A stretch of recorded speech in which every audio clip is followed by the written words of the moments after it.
Om Shri Krishnaya Paramatmane Namaha. Mahabharatham, Chapter 21. The Slaying of Jarasandha. Brihadratha, the commander of 3 regiments, reigned in the kingdom of Magadha and attained celebrity as a great hero.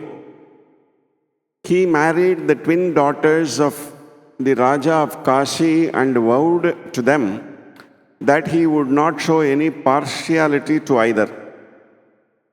Brihadratha was not blessed with a child for a long time.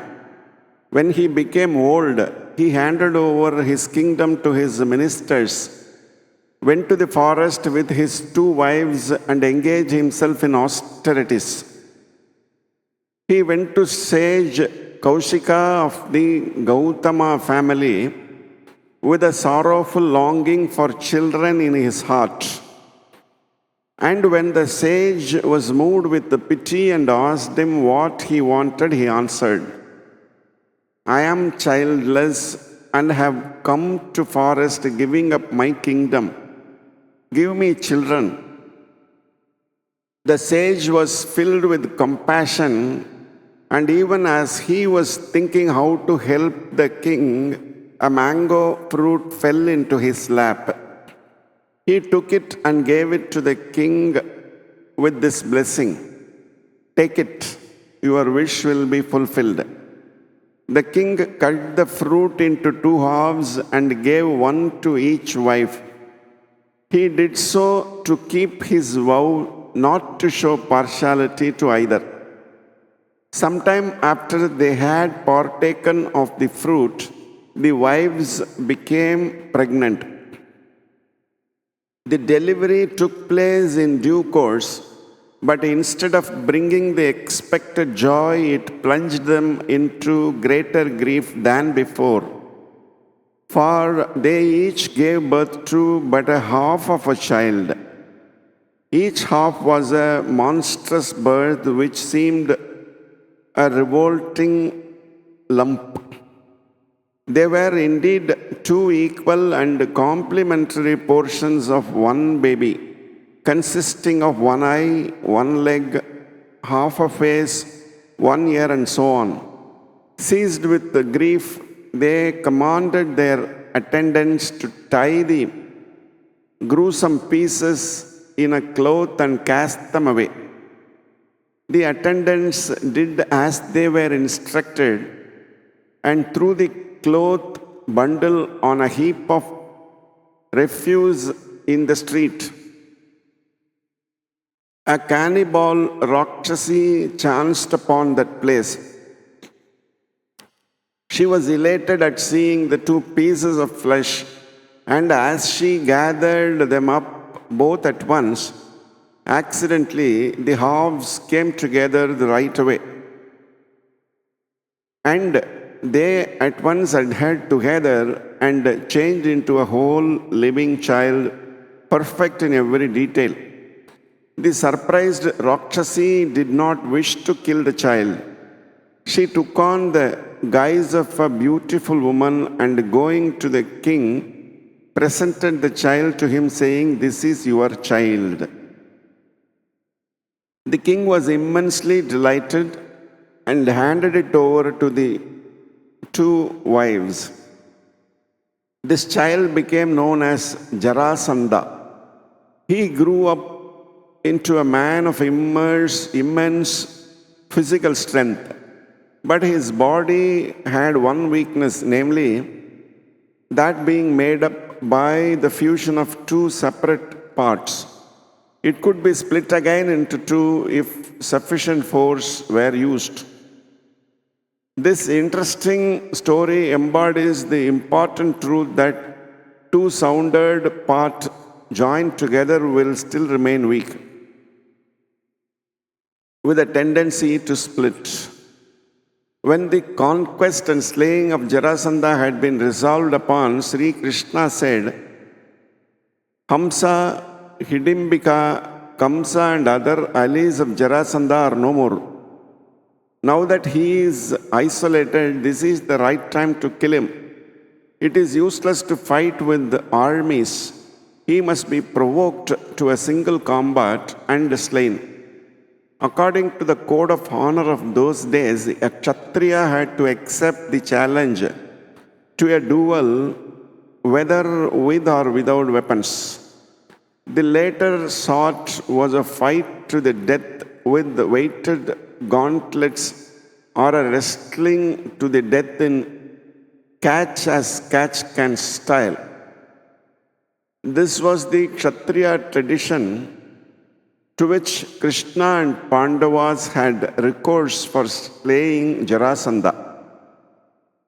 They disguised themselves as men who had taken religious vows, clad in robes of bark fiber and carrying the holy dharba grass in their hands.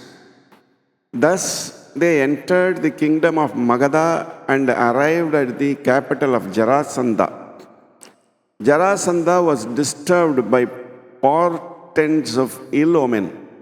To ward off the threatened danger, he had propitiatory rites performed by the priests and himself took to fasts and penance. Krishna, Bhima, and Arjuna entered the palace unarmed. Jarasandha received them with respect as their noble bearing seemed to indicate an illustrious origin. Bhima and Arjuna made no reply to his words of welcome because they wished to avoid having to tell lies. Krishna spoke on their behalf. These two are observing a vow of silence for the present as at part of their austerities. They can speak only after midnight. Jarasandha entertained them in the hall of sacrifice and returned to the palace. It was the practice of Jarasandha to meet noble guests who had taken vows and talk to them at their leisure and convenience. And so he called at midnight to see them. Their conduct made Jarasandha suspicious, and he also observed that they had on their hands the scars made by the bowstring and had, besides, the proud bearing of Kshatriyas. When Jarasandha demanded the truth of them, they said frankly, "We are your foes and seek instant combat. You can choose one of us at will to fight with you." After acquainting himself as to who they were, Jarasandha said, "Krishna, you are a cowherd and Arjuna is a mere boy. Bhima is famous for his physical strength, so I wish to fight with him."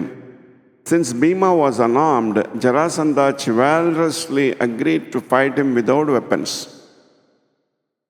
Bhima and Jarasandha were so equally matched in strength that they fought with each other continuously for 13 days without taking rest or refreshments, while Krishna and Arjuna looked on in alternating hope and anxiety.